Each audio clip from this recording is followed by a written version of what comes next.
What is simple interest? Simple interest is a method of calculating interest on the principal amount only, meaning the interest earned or charged is based solely on the original amount of the money borrowed or invested.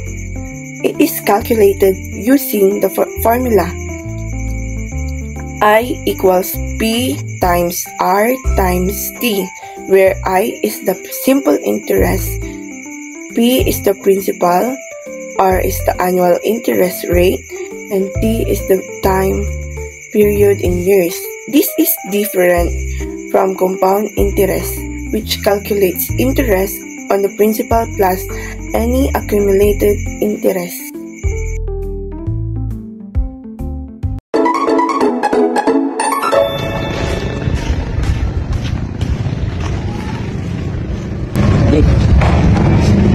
Please, pero mana 500 mo.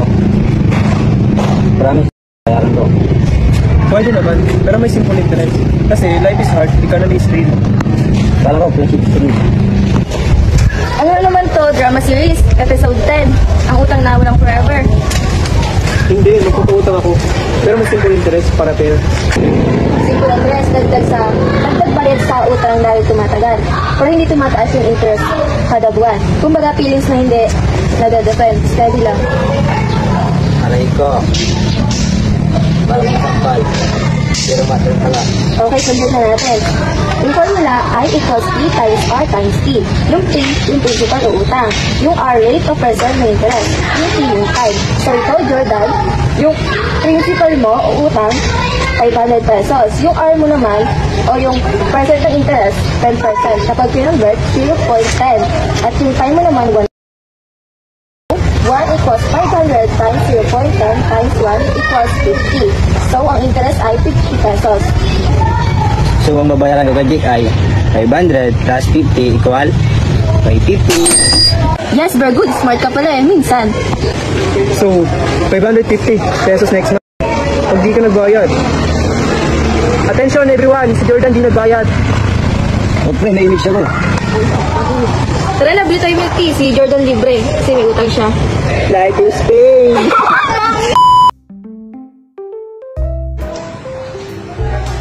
Your deposit 5,000 in a bank for 2 years in the interest rate of 8.4 years. How much is the interest? Number 1.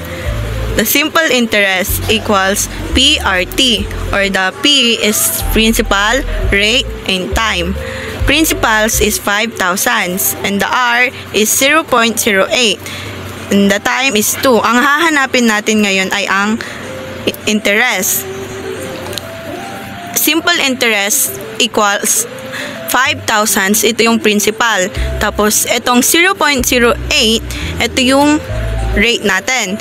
Then yung 2 is yung time. 5,000 times 0.08 times 2 is equals 800. So ito yung simple interest natin. Ito yung interest na hinahanap natin na ilalagay natin dito.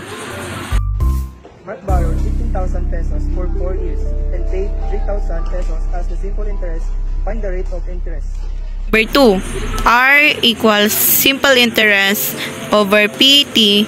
P equals 15,000 and the R is, yun yung hahanapin natin dito kasi R yung hinahanap, which is rate.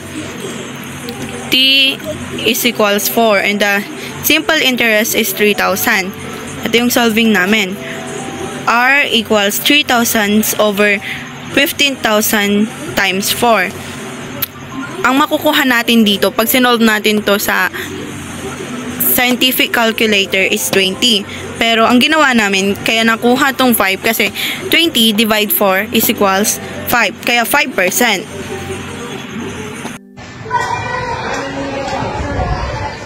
The simple interest after 5 years at rate of 6% per year is 1,500. Find the principal amount. P equals simple interest over rate and time. yung hanapin natin ngayon is yung principal or yung P. The rate is 0.06 and the time is 5. And the simple interest is 1,500. Ito yung solving namin. Principal, yung hanapin natin, 'di ba? Kaya P yung nandito. P equals 1,500 over 0.06 times 5. Kaya ang sagot namin ay 5,000. Kasi ito yung lumabas sa calculator.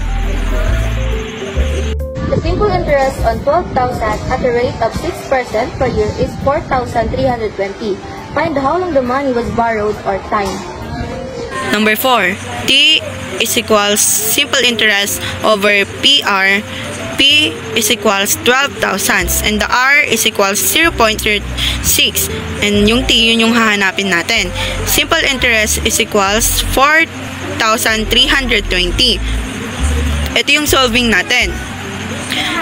T is equals 4,320 over 12,000 times 06. Ang sagot namin ay 6. So, yung 6, yun yung time namin. Or yung T.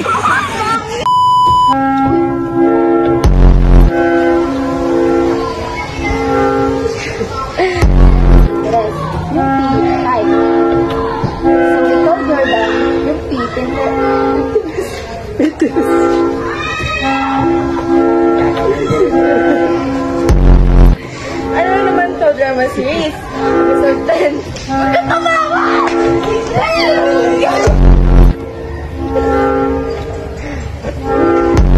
Ano ba na feelings yan?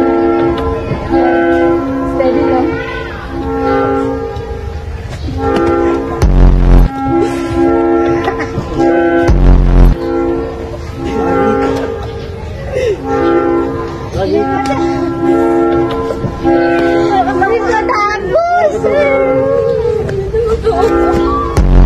Ano naman to, drama series? Episode 10.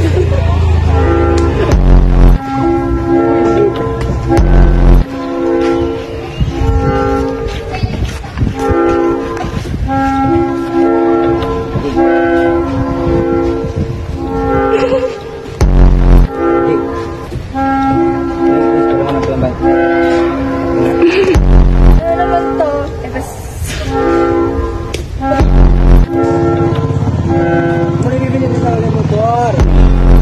Life is pain.